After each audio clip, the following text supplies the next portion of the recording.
Alright guys, how's it going? So this one's been a long time coming. I got the Titan 18. This is the brand new model for 2024. I almost forgot what year it was, but man, this thing is massive. Usually when I'm doing a review of a laptop, I just like have the laptop up like next to me like this, but it just looks so weird right here. So I don't know what I'm going to do.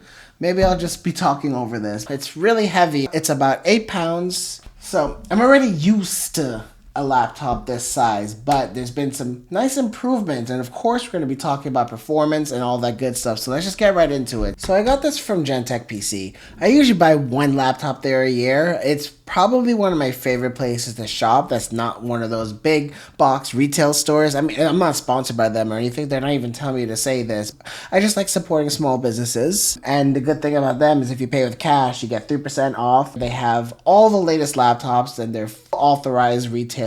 And the best part is, if you're like me and you don't like customizing and opening up your laptop yourself and upgrading the RAM and all that stuff, they do all that stuff for you, and they usually have like a whole bunch of sales with adding different thermal cooling solutions and all that stuff. So I really recommend them. Back to the video. So as always, let's start off with the build and the design. It is a very big improvement over last year's model. The logo lights up and it's made out of glass and it scratches pretty easily. I've already gotten a scratch on mine. I don't know if you can really pick it up on camera, but I'm not too concerned about it. So compared to last year when there was like a line coming from the bottom to the top, this one's a lot more flush, so it looks a lot more professional. Definitely appreciate that. So you're getting black metal, really good. Very minimal flex considering how large this 18-inch laptop is. And new to this year, there's a two-tone design, so it's gray and black, and at the back you're getting blue. So when I saw this at CES, I was thinking maybe these are RGBs, but they're not. They're just blue pieces of plastic and they are not interchangeable, so you just have to either love or hate that. But you know, since we're back here,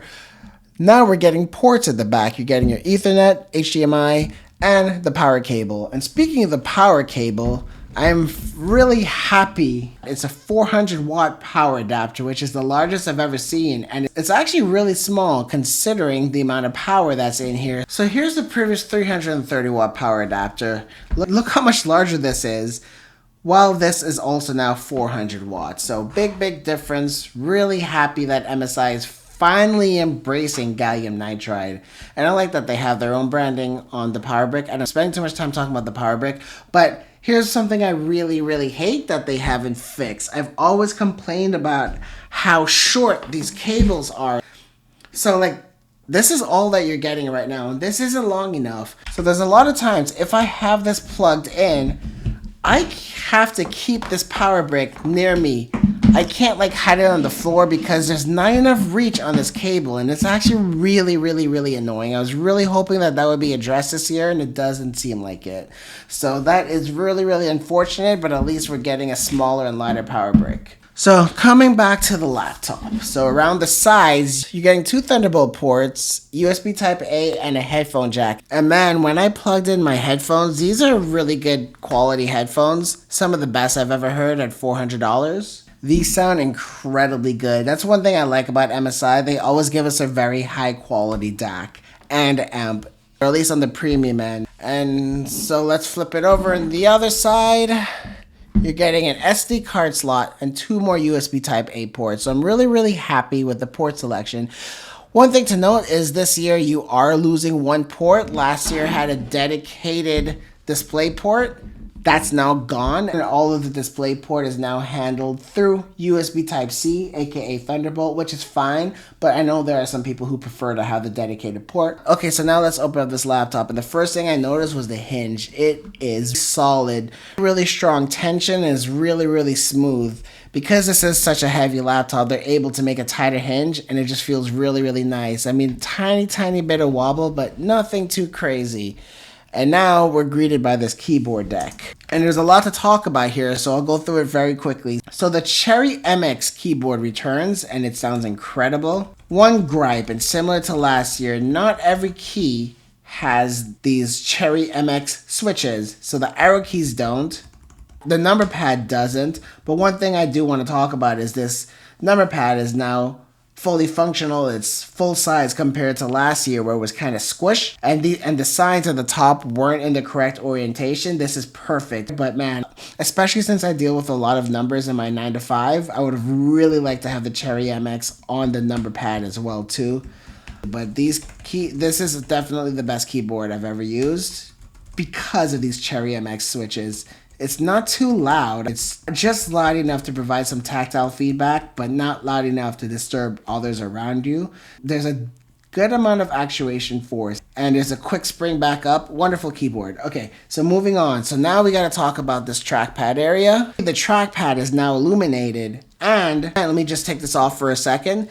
There actually isn't really a trackpad. It's all one piece of glass. So you can't really see where the trackpad begins and when it ends, and sometimes that could be kind of a pain. The thing is, like, this looks super cool, really, really futuristic. But the thing is, this glass feels the same all throughout this bottom area. So sometimes when I'm just using it, I'm unable to see where the trackpad ends and where it begins, and sometimes my touches aren't registered, etc. So I mean, it does help to have the lighting, but sometimes when I'm gaming, I want to take this off because it is a little bit distracting. Or obviously, if I'm in more of a professional setting, I don't want to have this lighting on, and also for battery reasons. And even if sometimes when I'm not looking at the RGB on the trackpad, my fingers could still veer to the left or to the right. One of the benefits of this being a capacitive touch area is, unlike the traditional dive board style trackpads, you can touch the trackpad at the top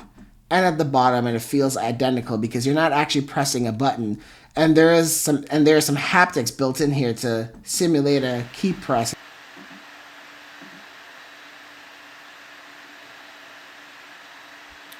But it's not bad, and it feels very different overall than all the trackpads I've used. I don't know if I like it better or worse yet. This particular style of trackpad just feels very, very different than the traditional one. So if you're watching this a few months later on, just leave me a comment asking how I feel about the trackpad then, because I need more time before I give like a definitive opinion of how I feel about this trackpad. Okay, so now let's flip this laptop over to the back, and this is also newly designed too. So looking at these feet, it is raised here in a unique way, and it looks cool, but it also serves a function too in terms of how MSI wants to control the ventilation and the airflow going in and out of this laptop. And it's just really nice, and I just love the way the back of this laptop looks. It looks like something out of like Star Wars, like a silver TIE fighter or something. I don't know if that's what they were going for, but I absolutely love it. So you are getting plastic at the back, and that's necessary to help minimize the surface temperatures. And I've been using this on my lap, and it doesn't get too hot to where I can't use it anymore. So that's been really good.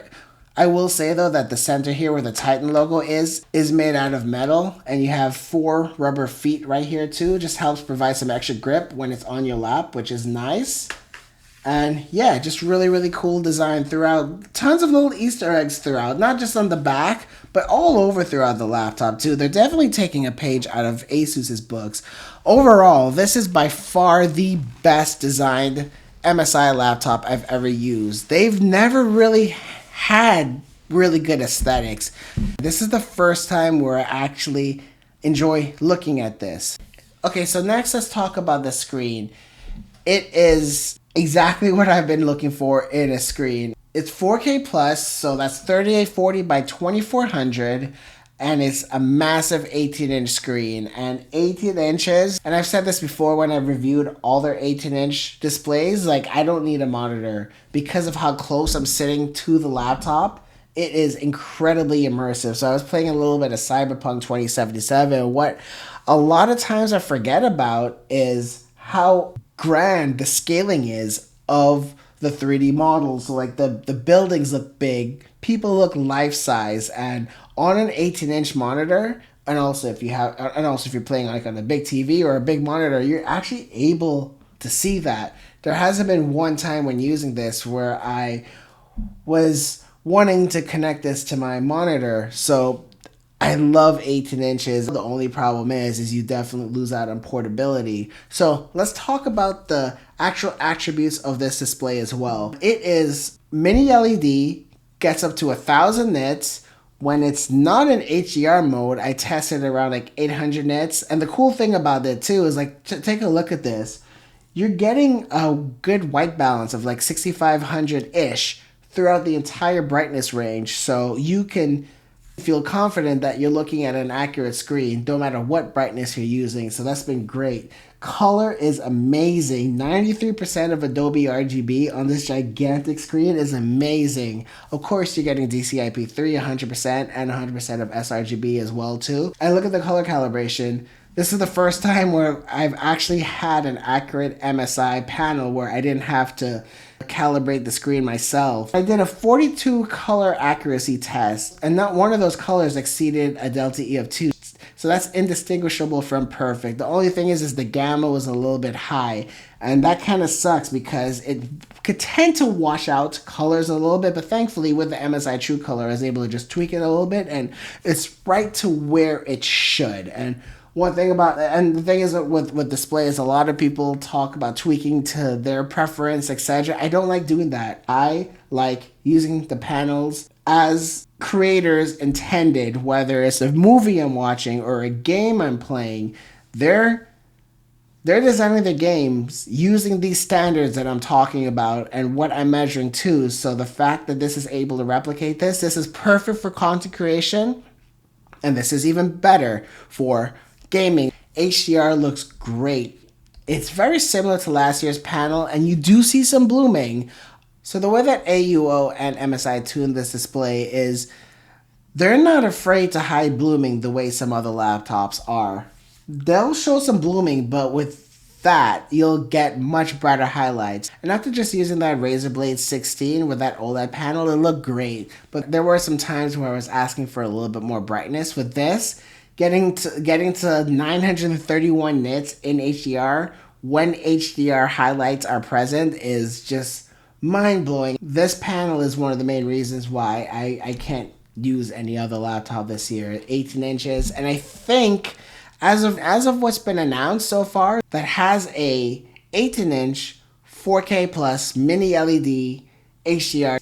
I believe that MSI has an exclusive on this panel. Last year they had an exclusive on that 4K 144 Hz panel. So speaking of refresh rate, one negative potentially, depending on the type of buyer you are, 120 Hz might not be enough.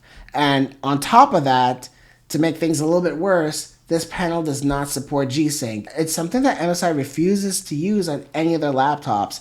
I mean, it's not like they skimp on cost. MSI has some of the most premium features of any laptop out there, but for whatever reason, they just never use G-Sync on their panels. And it's okay at 144 Hz. I was able to deal with it, but at 120 Hz, man, you're seeing a lot of screen tearing. So if I'm going to be gaming a lot on this screen, which I am, I will have to be locking the frame rate to 30 or 60 or 90 and then using VSync, which kind of sucks. I kind of just want to use G-Sync. And another thing that MSI refuses to use is Advanced Optimus. So whenever I want to switch from dedicated mode to integrated mode, I have to do a restart. I mean, so for creativity apps like Photoshop and Adobe Premiere and stuff, it works better when you're on integrated mode. But obviously when you're gaming, you want to use dedicated mode. So that's a little bit of a letdown when it comes to this panel. But because of the visual fidelity of the screen and just how much all the things that this laptop has going for it, I am willing to tolerate these missing features that typically would be very, very, very important to me. So let's talk speakers, and they're okay. It's using Dyna Audio and Nahimic again, and MSI has never really had strong speakers. This is no exception. The surround sound effect is really good, but it's just missing some bass and clarity and such. It's fine, but thankfully at least the headphone quality is really, really good, and that's mainly what I'll be using with this. But the speakers are good enough when I don't have my headphones near me. Alright, so here's what most people are probably here for. Let's get into the performance. So I do want to point out that this is the fully maxed out variant with 128 gigabytes of RAM with the i9 14900HX and the RTX 4090. So I want to start off with Time Spy. For whatever reason, Time Spy is not performing as it should in this particular benchmark. I don't know why. It's not topping the charts. It's still in the top 5, but just barely. It's interesting that the Razer Blade 16 is beating it in both the GPU and in the CPU. I'm not sure what's going on, but before you start leaving comments saying that I don't know what I'm doing, or click off for this video saying that, man, performance is bad, it's only with Time Spy. Stick around, I promise. Okay, but let's just look at our first real game.